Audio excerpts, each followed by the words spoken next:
Assalamualaikum warahmatullahi wabarakatuh. Kami dari kelompok 8 ingin mempresentasikan tugas dari mata kuliah kewirausahaan dan real estate dengan judul KITK Cluster.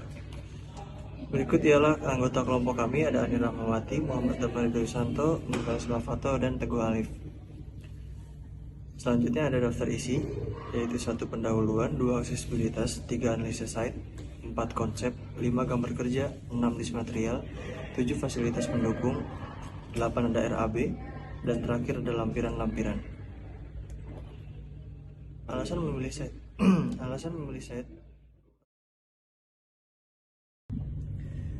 Berikut adalah lokasi dari KITK Cluster. Lokasinya mudah dijangkau oleh transportasi. Terus untuk ukuran lahan 462 meter persegi. Ini memadai untuk pembangunan unit yang sudah direncanakan.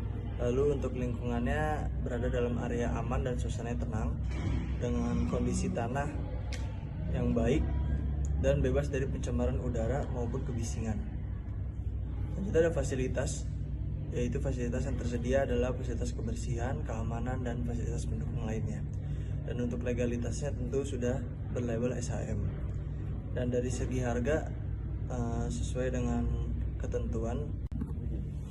Selanjutnya untuk pendahuluan, klaster adalah istilah yang sering digunakan untuk merujuk pada sekelompok rumah atau unit perumahan yang berdekatan atau berkonsentrasi di area tertentu.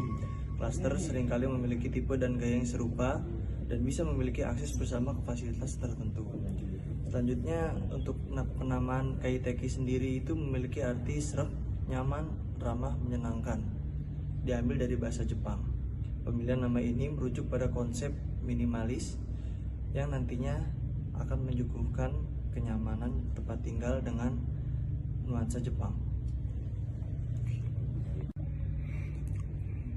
Kemudian ada status jalan, di antaranya adalah yang pertama berdasarkan fungsi. Di sini ada beberapa fungsi, di antaranya jalan arteri, jalan kolektor, jalan lokal, dan jalan lingkungan. Pada set ini termasuk jalan lokal, yaitu jalan umum yang digunakan untuk melayani kendaraan dengan perjalanan jarak dekat dan berkecepatan di bawah 40 km per jam. Kemudian untuk berdasarkan administrasi pemerintahan, di sini termasuk jalan desa yang dengan ciri-cirinya adalah jalan terkecil yang menghubungkan antar kawasan atau antar pemukiman. Dan terakhir ada berdasarkan muatan sumbu. Di sini termasuk dalam kelas 3C, yaitu jalan lokal dan lingkungan yang dapat dilalui kendaraan bermotor, termasuk yang memiliki muatan dengan lebar tidak lebih dari 2100 kg.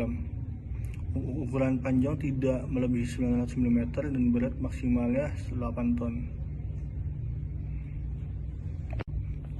Untuk data proyek di sini ada beberapa data, diantaranya ada lokasi yang berada di Jalan Jembatan 3, Kampung Babakan Jaya, Kecamatan Sukaraja, Kabupaten Bogor, Jawa Barat, dengan luas tanah 462 meter persegi, lebar jalan 4 meter untuk satu jalur, KDB-nya maksimum 60%, KDH minimum 30%, GSB-nya 5 meter untuk setengah dari lebar jalan. Jumlah unitnya ada 5 rumah dengan tipe unit 72/60. Lalu untuk arah transportasi, di sini ada KRL yang merupakan transportasi paling dekat dengan Cilebut, yaitu stasiun Cilebut berada di antara stasiun Bojonggede dengan stasiun Bogor. Oleh karena itu, sebagai masyarakat yang tinggal di Cilebut dan sekitarnya lebih memilih menggunakan transportasi ini, yaitu KRL, untuk pergi ke arah Depok, Bekasi, Jakarta, Tangerang, dan sekitarnya. Kemudian ada transportasi lain, yaitu angkot. Di sini ada angkot dengan kode 07 dengan trayek Bojonggede Pasar Anyar yang merupakan transportasi kedua terpenting bagi masyarakat Cilebut. Angkot 07 itu biasa ngetem di depan stasiun Cilebut yang tersedia 24 jam. Dan sini ada beberapa trayek yang dilalui oleh angkot 07. Selanjutnya, angkot trayek 19 Cilebut Laladon hanya boleh beroperasi hingga 17.30. Angkot 19 biasanya ngetem di depan kantor Kelurahan Cilebut Barat. Warna angkot 19 bagian atasnya hijau dan bagian bawahnya hitam. Berikut adalah jalur trayek angkot 19. Berikut adalah akses tol terdekat dari lokasi. Yang pertama itu gerbang tol Cibadak 2, Cilebut Barat. Yang terakhir itu ada gerbang tol Sentul Selatan 1. Masuk kepada bagian analisa lingkungan. Pencahayaan terbaik berada di pagi hari karena cahaya dapat langsung masuk ke dalam. Kebisingan di area sekitar site relatif tenang karena berada di area perkampungan, tidak langsung dengan jalan arteri. Kecepatan angin tidak terlalu kencang karena masih terhalang dengan rumah warga dan pohon-pohon di sekitar tapak. Nah, di sini selanjutnya kita masuk untuk di konsep desain ya. Nah, di sini desain yang kita gunakan adalah desain minimalis, dipilih karena sesuai dengan keadaan sekitar serta memaksimalkan fungsi dari gaya desain yang kita pakai.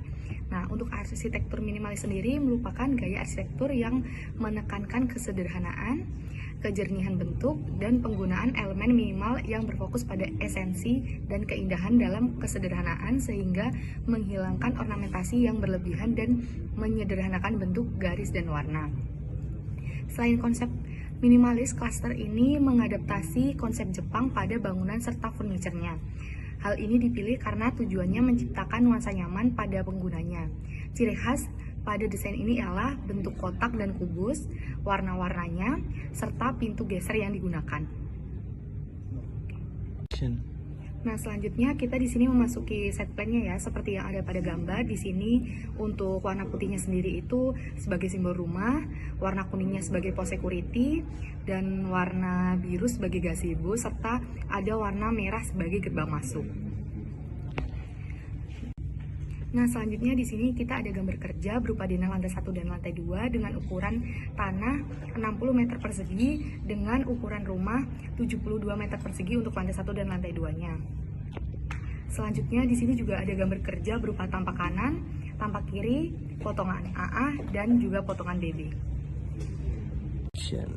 Selanjutnya di sini kita masuk ke material bangunan yang digunakan. Pertama, kita menggunakan struktur beton bertulang. Adapun dindingnya menggunakan finishing plaster aci dan cat. Kemudian plafonnya menggunakan rangka hollow galvanis SNI. Di bagian lantai kita menggunakan lantai utama keramik tile 40x40 dan vinil. Kemudian kusen dan pintunya kita menggunakan kusen kayu serta aluminium. Bagian atap kita menggunakan rangka atap baja ringan.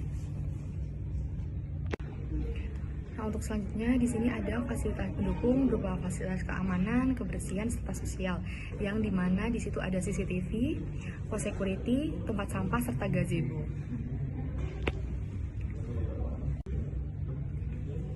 Masuk di rencana anggaran biaya, kita sudah rincikan untuk anggaran biayanya. Dan kita dapat mengambil kesimpulan untuk harga modal yang kita gunakan yaitu Rp466.908.325. Kemudian margin yang kita ambil sebesar 30% itu Rp200.017.853. Untuk PPN-nya sendiri 11% yaitu di angka Rp73.399.879. Kemudian harga jual finalnya kita mendapatkan Rp740.066.057. Kesimpulan pada presentasi kali ini terdapat dua permukiman yang kita jadikan sebagai acuan untuk penjualan kali ini.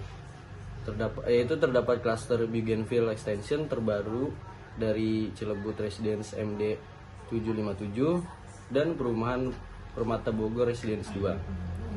Untuk klaster Bougainville Extension memiliki harga 700 juta, tipe properti rumah, terdapat 1 kamar mandi dan 2 kamar tidur, dan memiliki 1 lantai, dan dengan fasilitas 1300 watt listrik dengan tipe 45/91. Untuk perumahan kedua itu terdapat perumahan Permata Bogor Residence 2, memiliki harga mulai dari 600 juta, tipe properti rumah, terdapat 3 kamar tidur dan 2 kamar mandi, memiliki 2 lantai dengan fasilitas listrik 1300 watt dengan tipe 65/84.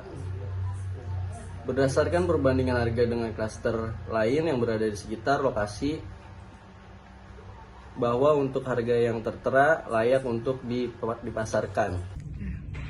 Kemudian masuki dokumentasi, di sini kita lampirkan untuk gambar-gambar survei lokasinya, serta juga dilampirkan untuk bukti kelengkapan data berupa SHM. Kemudian di sini kita juga lampirkan untuk poster sebagai media pemasarannya yang berisi informasi-informasi dari unit yang akan kita pasarkan. Nah, ini adalah lampiran terakhirnya berupa hasil render 3 dimensi dari perancangan KITK Cluster yang akan kita pasarkan. Sekian presentasi yang dapat kelompok kami sampaikan, kurang lebihnya mohon maaf, semoga bermanfaat, dan terima kasih.